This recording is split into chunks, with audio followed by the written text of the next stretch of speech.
Prise de poste pour Georges et Emmanuel.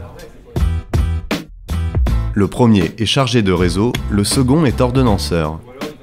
Ils gèrent ensemble le réseau d'alimentation et d'assainissement d'eau en Seine-et-Marne. Un travail d'équipe, mais qui se fait à distance. Oui, allô Georges? Oui, Manu. Ouais, salut. J'ai le service clientèle qui vient de recevoir un coup de téléphone là. Il y a un particulier qui nous signale une fuite à Ussy-sur-Marne, 12 rue de Changy. Ok. C'est de l'eau qui s'écoulerait sur la chaussée, donc est-ce que tu pourrais toi aller rapidement faire un diagnostic sur place? Bah, je vais aller voir ça. Je te crée l'intervention puis je te mets ça rapidement sur ton planning pour que tu puisses prendre la tâche. Ok, ok, ça marche. Depuis le centre de pilotage opérationnel, Emmanuel planifie les missions de son collègue. T'arrives pas à l'enregistrer sur le téléphone? Un aiguilleur de l'eau qui guide une trentaine d'agents sur le terrain et hiérarchise les interventions en fonction de l'urgence. Le métier d'ordonnanceur demande beaucoup d'organisation, de pouvoir effectivement répondre rapidement à une demande terrain lors d'une fuite, lors d'un souci sur un réservoir, mais aussi d'analyser au quotidien des données, aussi bien dans le domaine du suivi des mètres cubes, dans le domaine du suivi des renouvellements de compteurs. Donc voilà, il y a toute une partie effectivement urgente, mais aussi une partie de fond. Et c'est un métier moi qui me plaît, entre les travaux de fond qu'il y a à faire, le relationnel qu'on a avec les agents de terrain, mais aussi avec les élus, avec les chefs de secteur. Donc il faut savoir s'adapter à chacun. Quelques minutes après l'appel, Georges est déjà sur place. Il évalue la situation. Là, je vais regarder déjà si c'est une fuite sur la conduite, savoir si c'est le tuyau qui est cassé ou si c'est le collier qui fuit pris sur la conduite d'eau. Il identifie le problème à l'oreille. Là, j'ai pu déterminer que c'est le robinet qui est défectueux. Ce que je vais faire, c'est que dans mon rapport, je vais y mettre une photo.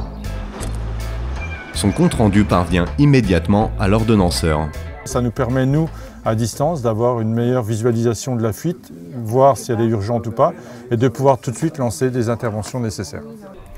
L'intervention sera planifiée quelques heures plus tard, une fois toutes les autorisations obtenues. L'opération terminée, Georges reprend la route.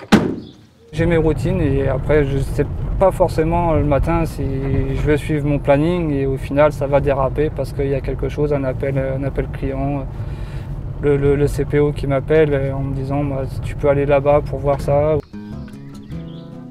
Georges est appelé quelques minutes plus tard pour une autre opération. Là ils sont en train de creuser pour accéder à la fuite. Mais ces missions ne s'arrêtent pas là. Le chargé de gestion des réseaux assure l'entretien et le suivi des équipements. Il conduit aussi les contrôles qualité avec des tests de présence de fer, manganèse ou de chlore. Une polyvalence que Georges a acquise sur le terrain. Certes, il y a la formation d'entreprise, mais j'ai eu la formation de mes anciens, ceux qui m'ont appris le métier. Et puis bah, maintenant, c'est une formation continue aussi. Tous les jours, j'en apprends à chaque fois.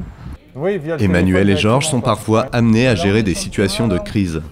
Par exemple, lors d'épisodes climatiques exceptionnels. On a des phénomènes d'orage, des phénomènes de pluie. Obligatoirement, les réseaux réagissent en fonction, avec des montées d'eau, avec des montées de l'assainissement.